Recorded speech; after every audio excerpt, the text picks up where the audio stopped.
Hello and welcome to the Unpractice space. This is episode 4 of our Unpractice prompts. And we're continuing, actually finishing up, I should say, our discussions about play, our focus on play. So earlier this month, we talked about some of the benefits of play. And then in the last episode, we gave some loose definitions of play. And I asked you what play feels like. And so I hope you had a chance to dive into that some. And please know that whenever I give you these ideas for thinking, I am not expecting you to set aside mountains of time for this. This is what I hope for you is just something to kind of have in the back of your mind, hold in the back of your mind, so that as you go through your day, maybe a little nugget pops in here and there, and you say, oh, that was interesting. And you can make those observations, and that those observations may or may not lead to more for you. All of it's okay. So today I wanted to talk about how play helps you. Again, reprisal. And this time I wanted to just focus on a little bit deeper level, actually. Because I made the episode last, I guess that was 2 weeks ago. And I've had more time to think about it myself. And in these nuggets for myself and how they pop into my head on a daily basis, and watching my kids play and whatnot, I had some more thoughts about how play helps, where the benefits are on a deeper level.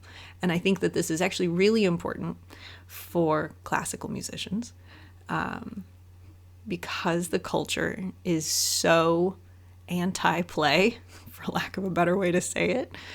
We are playing our instruments, but we don't necessarily get to play in that low consequence, enjoyable experimentation way that I'd mentioned back in the last episode.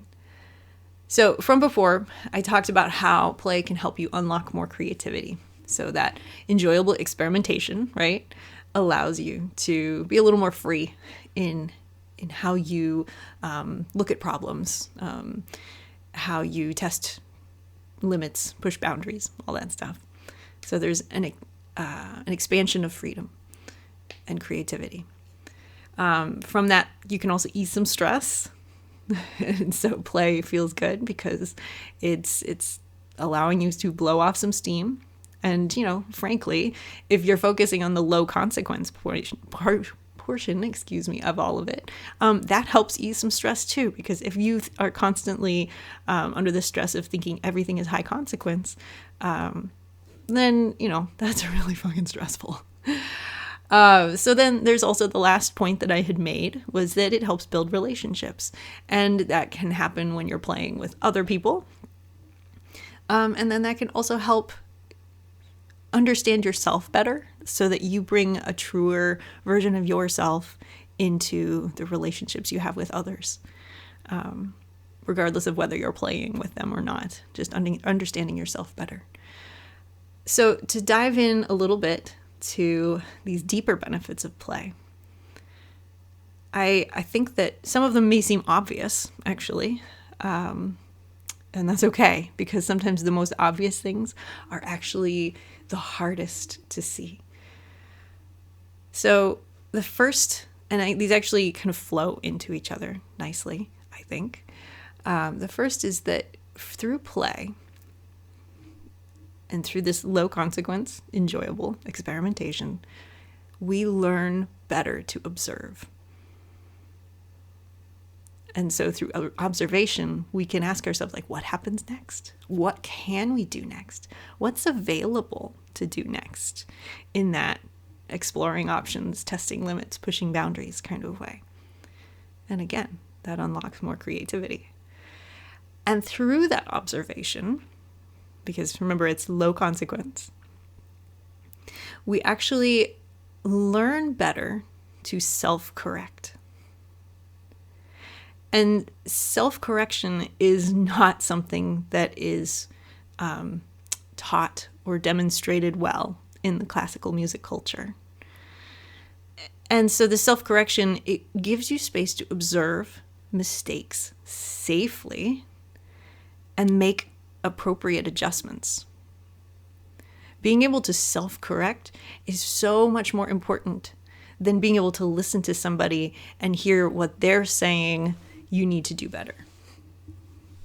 And not saying that that doesn't have a place.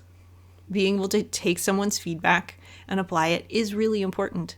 But also being able to observe what can change for you and making those adjustments is also really, really important. And that can help ease stress, funny enough. And then that self-correction, that ability to self-correct, will improve your self-trust. And I think self-trust is one of the most maligned things for classical music culture. Classical musicians, our self-trust is so low because we are constantly expected to receive feedback from others and apply their feedback, as opposed to being able to self-correct. And then that's so detrimental to being able to have our own opinions, our own thoughts, understanding our own feelings, and being able to act on those. And that's really huge, is being able to understand your own emotions, your own thoughts, and act on them in a way that's appropriate. So, a little bit deeper benefits of play. I'm curious to know if anybody out there has thoughts. I know I will keep thinking about this for sure. And I did want to make one last little point about play and the difference between adults and kids. Kids don't have to pay the bills. They don't have to worry about taxes. They don't have to worry about keeping a job. They don't have to worry about all these things, right? So there is more space for them to play, and in some ways more protected space. Though I think you can make arguments with public school and how we overload kids with activities and whatnot. And then especially the kids getting into the classical music culture too. This is where it starts, right? Getting kind of beaten down, for lack of a better way to say it, even though I wish I could find better words for that right now. So as adults, we have to have systems in place to be able to make space for play. And those systems, they can look different for everybody. So if you're curious about what that means more, I'm happy to talk about it. But I'm just putting that out there, having systems in place to making sure that the house is good and clean, dishes are done, laundry's done, laundry's folded. I have a giant pile right now that's staring at me, but we won't get into that right now. Anyway, I do have thoughts on systems, but I don't want to get into the brunt of that at this point. So if you want to talk about it, please let me know. So that's it for this month of play. Next month, August, we are going to be talking about posture. So lots of interesting things to talk about there. So take care, everyone. Thank you for listening.